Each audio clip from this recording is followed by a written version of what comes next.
kalau kita baca Alkitab mengenai pencobaan yang dialami Yesus, salah satunya itu ada di Lukas 4 ayat 1 sampai dengan 2. Yesus yang penuh dengan Roh Kudus kembali dari sungai Yordan, lalu dibawa oleh Roh Kudus ke padang gurun. Di situ ia tinggal 40 hari lamanya dan dicobai iblis.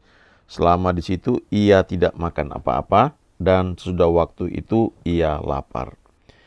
Lalu kalau kita baca ya lebih lanjut, itu ada 3 pencobaan yang dialami oleh Yesus.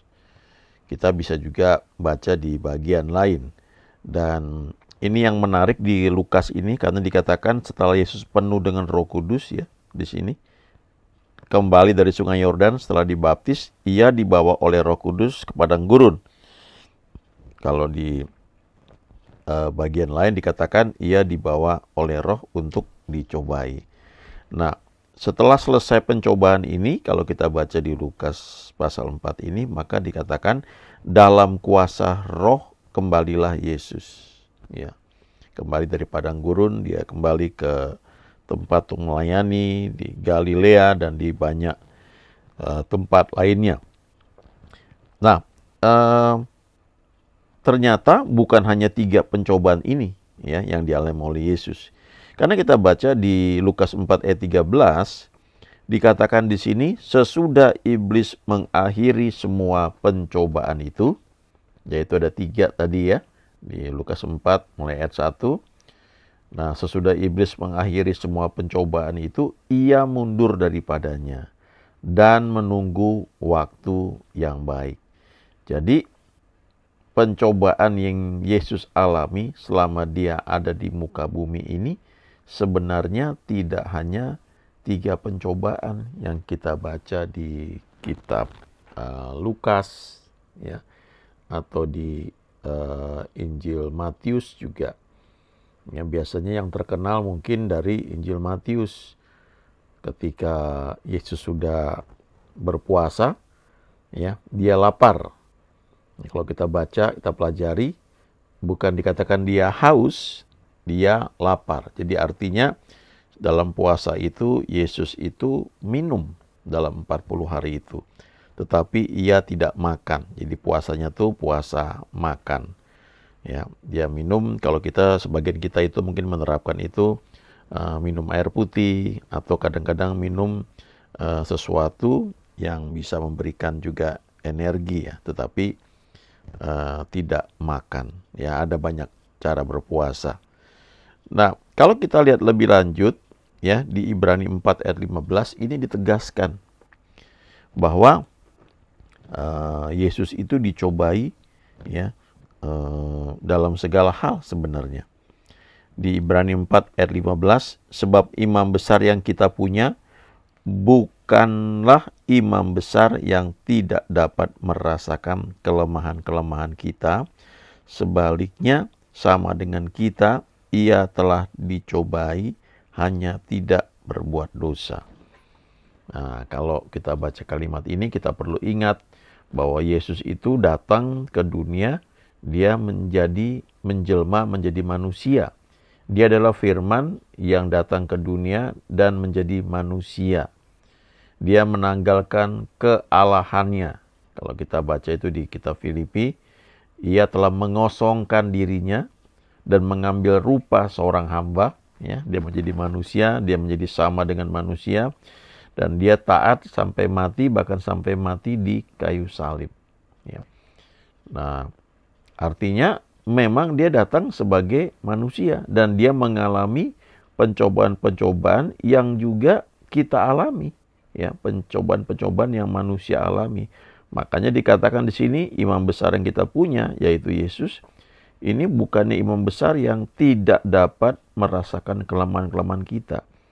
Dia mengalami semua pencobaan yang kita sebagai manusia itu alami dalam segala hal. Ya, dia bertumbuh dari waktu lahir, ya, seorang bayi yang kecil tidak berdaya, sampai dia menjadi dewasa sekitar umur 30 tahun, itu semua pencobaan yang manusia alami, dia alami ya dalam segala hal. Cuma dikatakan ia tidak berbuat dosa. Dia memilih untuk taat sehingga dia menang dalam setiap pencobaan. Salah satu pencobaan lain yang dia alami adalah ketika waktu itu dia bertanya kepada murid-muridnya, "Menurut kalian siapakah aku?" Lalu Simon Petrus berkata, "Engkau adalah Mesias, anak Allah yang hidup." Kemudian Yesus berkata, "Berbahagialah engkau, Simon bin Yunus, karena yang mengatakan itu sebenarnya bukan manusia, tapi Bapakku yang di sorga." Lalu setelah itu Yesus mulai mengatakan bahwa dia akan mengalami penderitaan dan akhirnya dia akan mati di kayu salib. Kemudian Simon bilang, "Hal itu tidak akan menimpa engkau." Ya. Dan kemudian ini kalimat yang Yesus sampaikan kepada Simon Petrus. "Enyahlah iblis, engkau suatu batu sandungan bagiku. Sebab engkau bukan memikirkan apa yang dipikirkan Allah, melainkan apa yang dipikirkan manusia." Nah, ini salah satu pencobaan yang Yesus alami ketika Simon berkata, "Engkau tidak akan mengalami penderitaan, disalibkan, dan sebagainya." Lalu Yesus mengusir iblis yang berbisik lewat Simon dan mengatakan itu kepada dia. Nah, apa yang dikatakan di sini pencobaannya? Memikirkan apa yang dipikirkan manusia.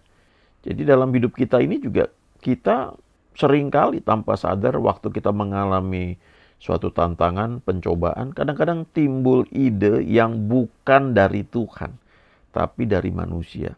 Salah satu contoh klasik ya, ketika Abraham sudah sekian lama menantikan janji Tuhan dan belum punya anak juga, lalu istrinya menawarkan ide, ya, kawin aja sama Hagar. Toh nanti yang lahir kan anak kandung kamu juga, biar itu jadi anakku. Nah, itu apa yang dipikirkan oleh manusia. Dan Abraham terima itu, dia kawin dengan Hagar, lalu lahirlah Ismail, dan selanjutnya selama 13 tahun Tuhan tidak berbicara. Ketika Tuhan berbicara kembali pada saat Abraham berusia 99 tahun, secara logika dia sudah nggak mampu lagi untuk punya anak. Tapi Tuhan berkata, "Akulah El Shaddai, akulah Tuhan yang Maha Kuasa, hiduplah di hadapanku dengan tidak bercela." Artinya waktu Abraham memikirkan ya dengan pikiran manusia lalu melakukannya untuk mewujudkan apa yang Tuhan janjikan, maka itu di hadapan Tuhan itu adalah cela. Ya. Nah, Yesus ini sebagai manusia waktu dia datang ke muka bumi, dia sangat bergantung kepada tuntunan Roh Kudus. Kita bisa baca bahwa dia sangat mengutamakan jam doa sehingga dia bergerak dalam tuntunan Bapanya ya lewat Roh Kudus. Ya, jadi salah satu pencobaan yang dia alami adalah ketika menghadapi pikiran manusia yang disampaikan lewat Simon Petrus. Lalu Yohanes 6 ayat 15, ini juga pencobaan yang mungkin kita barangkali tanpa sadar ya sering alami ini. Karena Yesus tahu bahwa mereka hendak datang dan hendak membawa dia dengan paksa untuk menjadikan dia raja, ia menyingkir pula ke gunung seorang diri. Ini konteksnya Yesus baru memberi makan 5.000 orang laki-laki plus wanita plus anak-anak. Nah, kemudian ketika orang melihat, wah ini nabi yang akan datang ini, ya.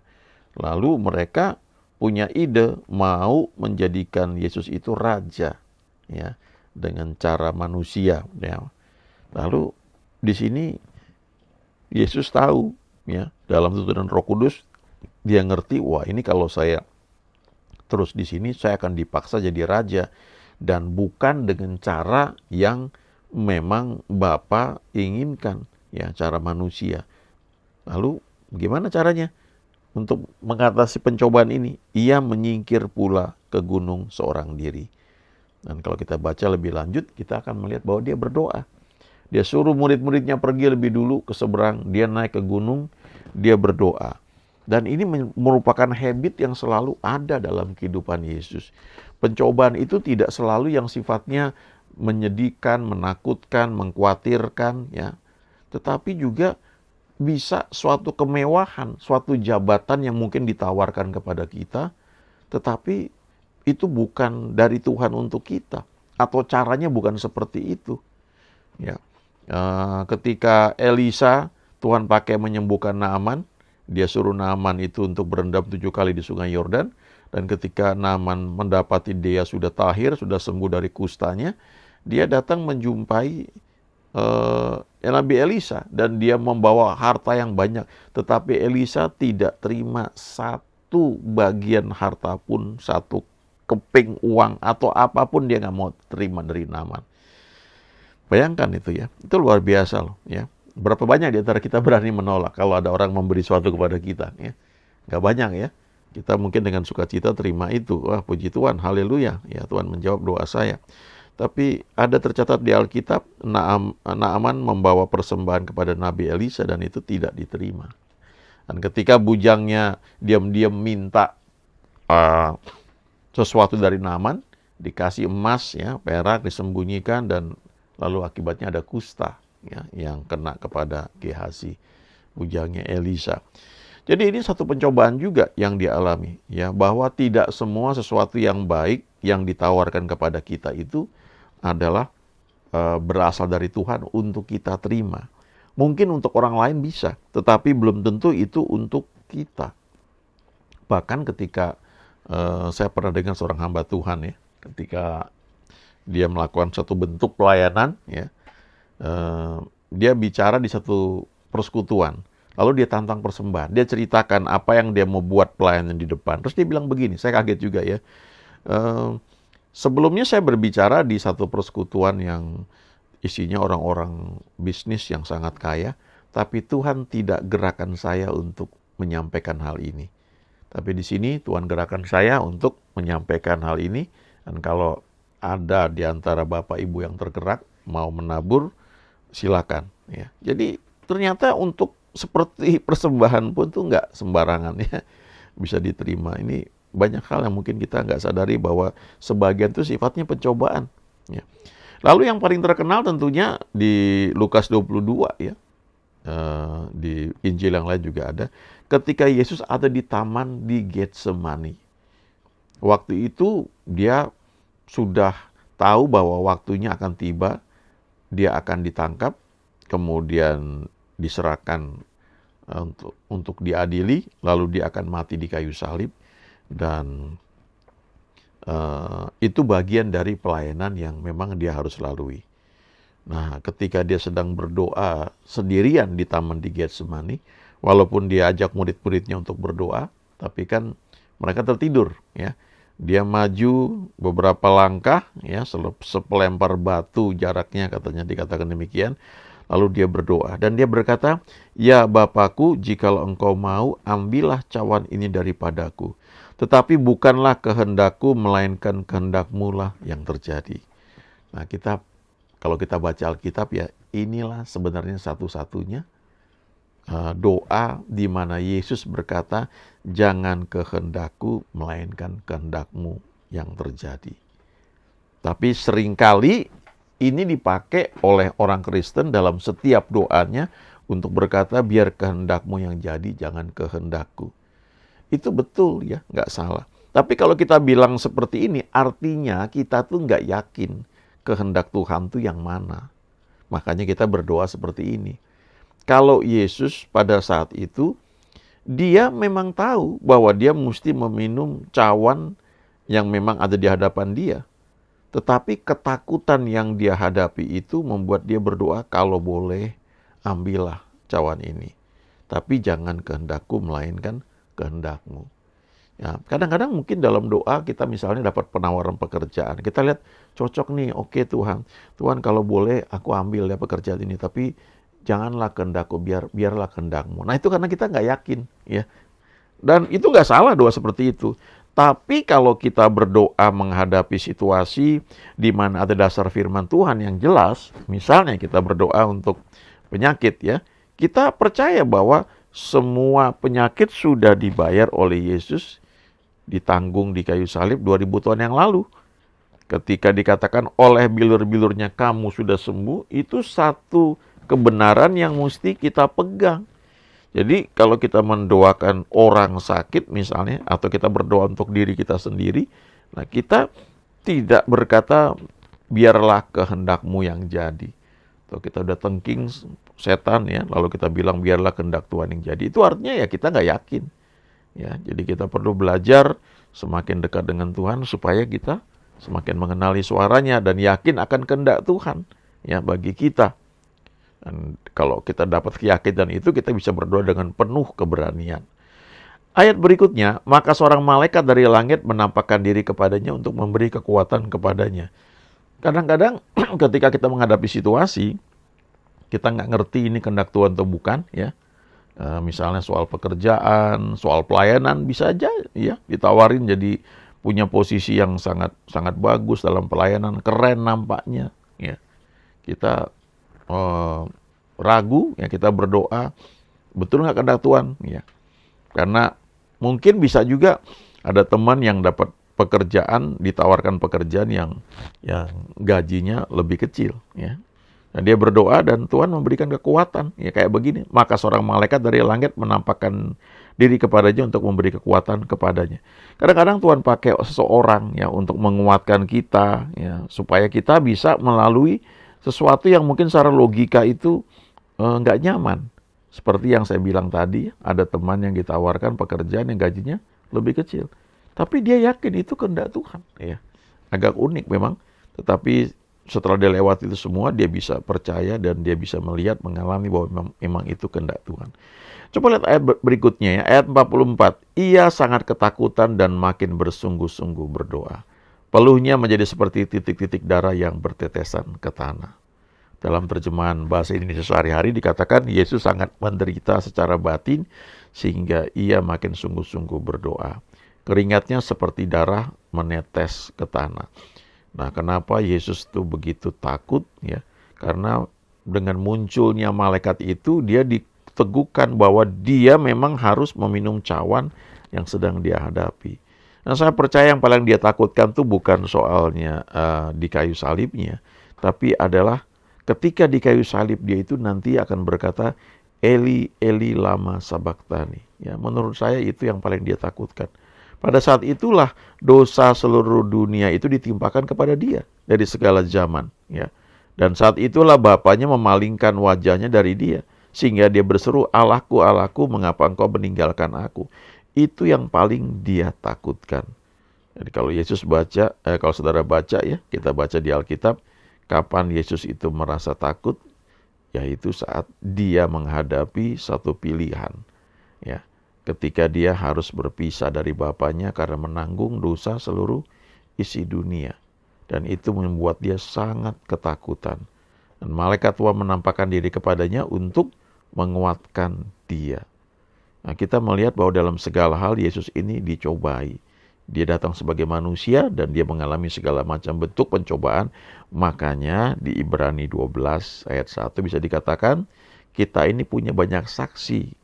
Dan saksi itu orang-orang yang telah mendahului kita, yang telah hidup dalam iman, mereka itu ada di sekeliling kita. Ya, mereka jadi penonton. Lalu dikatakan, ayo kita tanggalkan semua beban dan dosa yang begitu merintangi kita, dan berlombalah dengan tekun dalam perlombaan yang diwajibkan bagi kita. Masing-masing kita ini punya perlombaan, punya tugas ya yang sedang kita hadapi, dan yang menghalangi kita untuk berlomba, ya, menyulitkan kita itu adalah beban dan dosa. Beban itu unnecessary weights. Ya. Ada pikiran-pikiran yang nggak perlu kita pikirkan, tanggalkan aja, ya. Dan juga tentunya dosa, ya, yang kita tahu nggak benar, tanggalkan. Ini baru selesai pilpres, ya. Yang menang mungkin itu bisa saja yang sesuai yang kita pilih, yang kita coblos, bisa juga yang tidak sesuai ya dengan yang kita harapkan. Itu kan sudah berlalu ya. Jangan kita jadi pikiran, jadi mutung ya, jadi tidak mau maju gitu ya kalau ternyata itu mengecewakan kita. Mari tetap percaya kepada Tuhan bahwa kita sudah berdoa bahwa pilihan yang ada itu, yang menang itu yang dari Tuhan. Mari wujudkan dengan kepercayaan apa yang telah kita doakan bahwa Tuhan sedang bekerja di balik ini semua. Ya. Ayat 2 mengatakan, marilah kita melakukannya dengan mata yang tertuju kepada Yesus yang memimpin kita dalam iman dan yang membawa iman kita itu kepada kesempurnaan. Tetap tertuju kepada Yesus, dia yang telah menjadi contoh bahwa dia bisa menang. Kalau dia bisa menang waktu dia sebagai manusia di dunia ini, maka kita juga bisa menang dalam segala pencobaan dan dalam pertandingan iman yang kita hadapi. Amin.